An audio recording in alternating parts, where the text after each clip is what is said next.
I'm so glad that this is over. Don't get me wrong, I've been having a lot of fun with the interstellar camo grind so far, but yeah, the SMGs were definitely a low point. Most of the challenges were okay. It was literally just getting the kills while the enemies were affected by your tacticals that, yeah, it started to kind of weigh on me by the end. Oh, and don't even get me started with the long shots on the Striker 9. Like, honestly, like, it's one of those things where, like, the tacticals weighed on me so much that I actually had fun going for the long shots. It's just that I was starting to get a bit of PTSD, we'll say, while I was sitting there going for the long shots on Hardcore Terminal. Yeah, outside of that slight PTSD episode, going for Forged on the Striker 9 was actually a lot of fun, surprisingly, and otherwise, yeah, most of the challenges were relatively okay, outside of the fact that I had to do the kills while enemies are affected by your tactical again for the WSP Swarm, and this time I couldn't even ADS, it had to be hip fires. But with all that being said, we are officially 1/3 of the way to Interstellar, because, I mean, like, sure, we're technically only 1/3 of the way to Priceless, but once we unlock Priceless, like, all of those are gonna be so easy. So we're like 1/3, 1/4 of the way there. I could have been there a lot faster at this point, but the thing is, I've just been trying to get a feel for all the weapons, and plus I've been trying to like level up a bunch of different weapons, you know, all at the same time. I've been bouncing between like pistols and shotguns and, you know, the one launcher in the game, just, you know, trying to get a feel for everything. And they also ended up putting out like another event, which the event itself is actually pretty easy. I ended up completing it in only a matter of like a couple of hours. We'll go ahead and rock the camo in this game just so you guys can see what it looks like. It's called the Brave Stripes. You don't sound anything crazy like the Boeing Blossoms or, you know, the Eddies or the Ghoulies or the Skull Eaters like we've had in the past, but I mean, it still looks pretty good. The shotguns are actually a lot of fun in this game. For some reason, I don't end up using shotguns a lot in Call of Duty, and I don't know why, because every time that I use shotguns, I have a lot of fun. It's just that I don't think to do it until I use it. But anyways, here's the Brave Stripes camo. You know, it's patriotic, you know, red, white, and blue. It looks pretty good. It sort of reminds me of the Eddie's camo that we had during the one season in MW2, because, like, you know, that camo was sort of just like a hodgepodge. It's just like, you know, splatter paint all over the weapon. This sort of just kind of like gives me that same vibe. Unfortunately, I have not been using double weapon XP tokens to level up my shotguns. I'm not out of tokens yet, but I'm getting really close, and I'm trying to save those for sniper rifles or, you know, just like any other rifle that might be somewhat tedious to use. I mean, I don't know. Maybe I could get away with it because I do still have 6 hours worth, but I don't know. Is 6 hours worth really enough to get through like all the snipers and marksman rifles and battle rifles and all that? Oh, one thing worth mentioning, I don't even think that I have a class equipped with that. Actually, yeah, I don't even have gold camo on it, but I did end up unlocking Gilded on the Core 45. This is the only pistol that I have Gilded unlocked for, though. I'm actually really looking forward to grinding out the pistols. The pistol challenges don't seem too bad. From the few challenges that I had to do to unlock Gilded on the Core 45, it was actually a lot of fun. Despite how much I harp on, you know, like the kills while enemies are affected by your tacticals in this game, the camo challenges are actually like really fun this year. A lot of them are just things that you'd end up unlocking naturally, or even if for the ones that aren't like that, you know, they're ones that you don't necessarily dread in the same way that you would going for, you know, like 12 bunch of long shots in MW2, for example. Because I remember MW2, there was a time where I sat down and grinded it for just 12 hours straight. I was like, you know what, we're gonna turn on some podcasts, gonna turn on some music, and I just sat there for 12 hours, grinded out the long shots. Obviously, I didn't do all 1,200 in that one 12-hour session, but I did make a good bit of leeway, and yeah, I can tell you, like, I don't know if I could ever do that again. Like, I could do it again if I had to, like, if the next Call of Duty says, hey, you need 1,200 long shots to get the Mastery camo, like, I'm gonna have to just bunker down and just, you know, get it done anyway. But like, if we could just like avoid that going forward and only have to do that on a couple of weapons, that would, you know, that would be preferable. I'm also still pretty butthurt that I lost like so many hours that one day trying to get the MTZ 5.56 over to work over in zombies. Like, you know, I got the 100 kills successfully extracted so many times, but like not even once did it count. Maybe I'm doing something wrong. Now it's even harder to camo grind over in zombies since they put out that patch, which I'm really confused, right? Because they put out a patch or whatever, or everybody was talking about this patch with like, oh, they nerfed all the zombies that are at the exfil zone, and I did experience that in one game, but then yesterday afternoon I got back on after a playlist update went live, and there was so many zombies at the exfil zone it was not even funny. So I waited until the end of the game, you know, as you normally do, and then I went to exfil, and when I got there, dude, there was like 50, 60 zombies at least, just like all over the, I mean, it was probably even more than that. Like my screen was filled with zombies, so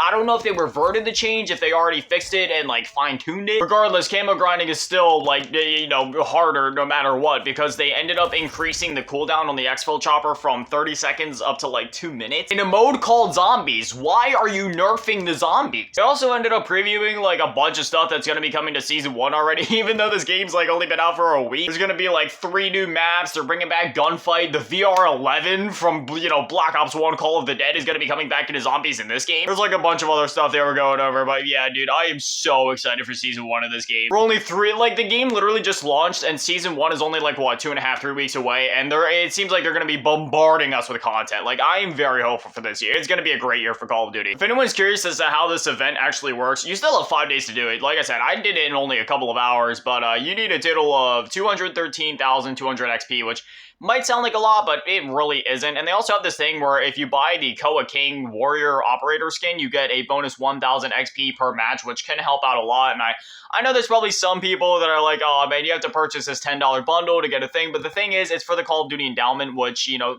for me, I don't mind spending that much. Personally, I did not buy the bundle. But if I was to buy the bundle, like, I could recommend buying it if you're at least somewhat interested in getting that boost, or if you like the skin. Activision has donated a total of, I believe, $38 million.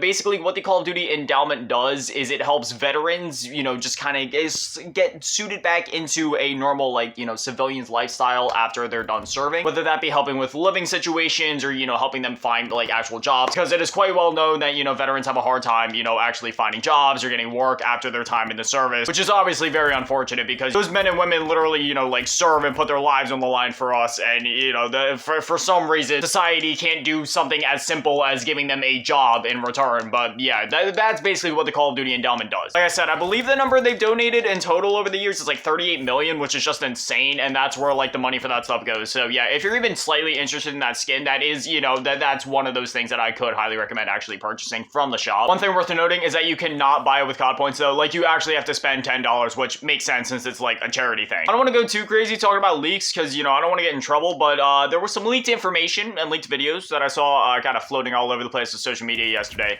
Apparently, there is some returning features coming to COD 2024 that, you know, on the zombie side of things, and it has me kind of excited, but really worried all at the same time. All I'm gonna say is, you know, with the way that Call of Duty is monetized now, I think it's in an okay place. You know, everything is purely cosmetic outside of some questionable bundles for DMZ, which, you know, that's a whole can of worms in itself. But outside of that, you know, like that even for the stuff that was kind of quote-unquote pay to win in DMZ, that wasn't too big of a deal in my opinion. But with the stuff that we're hearing for COD 2024 Zombie, I don't know. Again, it's just leaks, it's just rumors, so, you know, it could end up being fake. But with the way that they could potentially monetize, I don't know, man. It kind of has me scared if I'm being honest. Dang, this camo actually looks really good on this map. I don't know, man. Like, it's one of those things where sure it's not animated, sure it isn't the craziest thing in the world, but it's like, it's a nice, clean looking camo, you know what I mean? Maybe I'm biased just because I did spend the time working for it to actually unlock it, but I mean, I think it looks pretty good.